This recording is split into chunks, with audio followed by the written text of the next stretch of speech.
প্রধানমন্ত্রী দেশীয় নেত্রী বেগম খালেদা জিয়া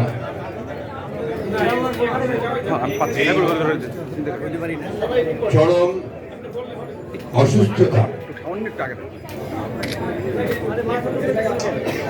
অসুস্থতা থেকে মুক্ত হওয়ার জন্য তাকে আল্লাহ তাআলা মুক্ত করেন, তার জন্য হায়াত বাড়িয়ে দেন। সেই জন্য আজকে বিএনপি আয়োজিত কেন্দ্রীয় কমিটি আয়োজিত আজকের এই মহফিলে উপস্থিত হয়েছে আমাদের জাতীয় নেতৃত্বের সঙ্গে আমাদের জাতীয় স্থায়ী কমিটির সম্মানিত সদস্য সাবেক মেয়র জনাব মির্জা আব্বাস, আমাদের মাঝে উপস্থিত আছেন আমাদের স্থায়ী কমিটির সদস্য গণতান্ত্রিক অন্যতম নেতা ঈশ্বরচন্দ্র রায়, আমাদের মাঝে উপস্থিত আছেন আমাদের প্রবীণ এবং প্রজ্ঞাবান শ্রমিক আমাদের স্থায়ী কমিটির সদস্য জনাব নজরুল ইসলাম খান, আমাদের মাঝে উপস্থিত আছেন আমাদের চট্টগ্রামের বীর সন্তান গণতান্ত্রিক আন্দোলনের অন্যতম নেতা জাতীয় স্থায়ী কমিটির সদস্য জনাব আরিফ খসরু মাহমুদ চৌধুরী, আমাদের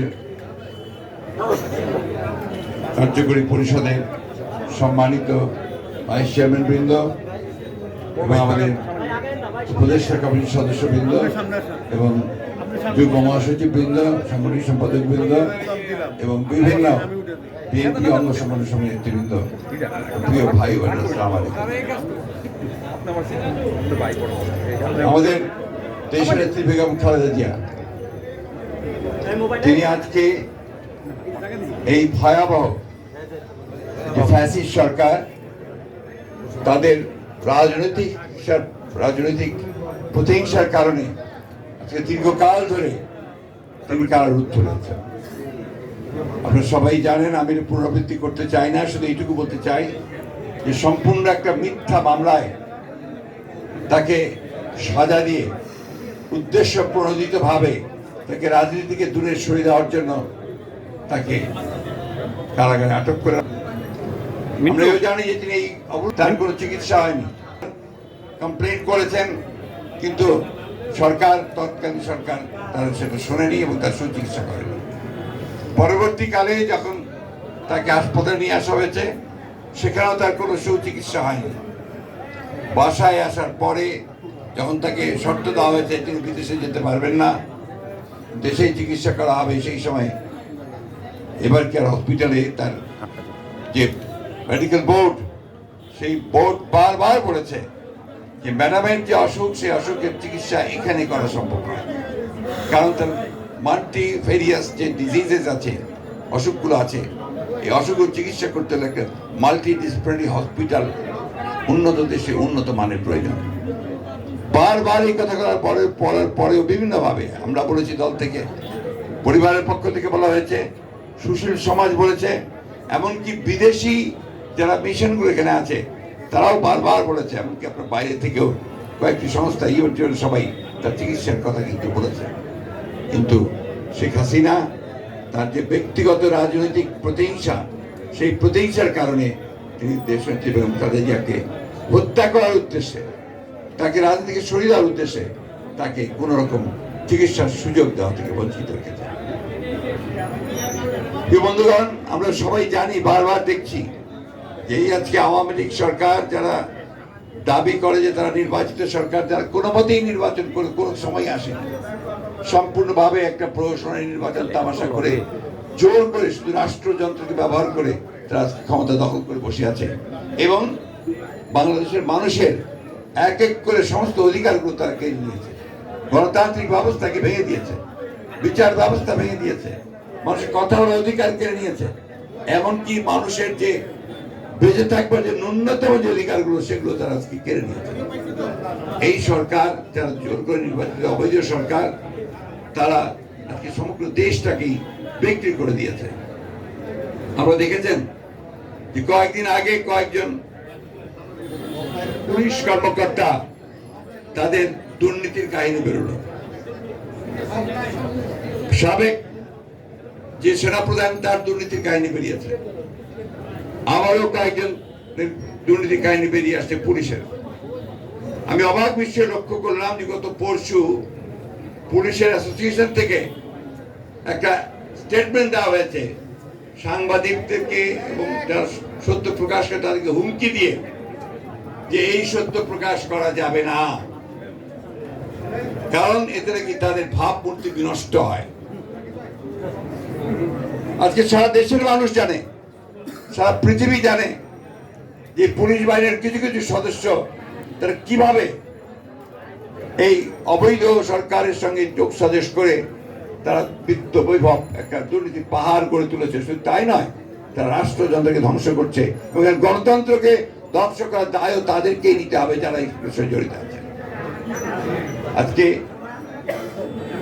প্রধানমন্ত্রী, তথাকথিত প্রধানমন্ত্রী নির্বাচিত নন, তিনি ভারতে গিয়ে তিনি চুক্তি করেছেন, 2 দিন থেকে 10টি চুক্তি করেছেন।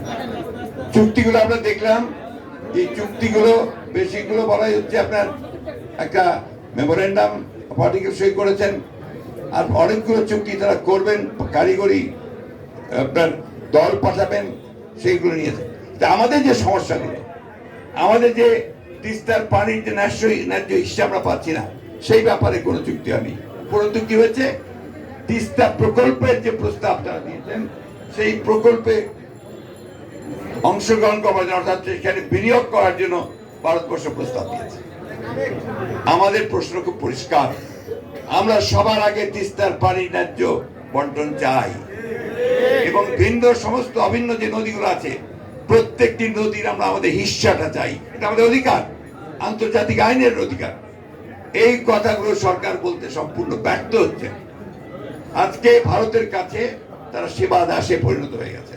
শুধু ভারত নয়, সমগ্র আশেপাশের প্রতিবেশী দেশগুলোর কাছে তারা আজকে পুরোপুরি মাথা নিচু করে নতজানু পররাষ্ট্র নীতি হচ্ছেন।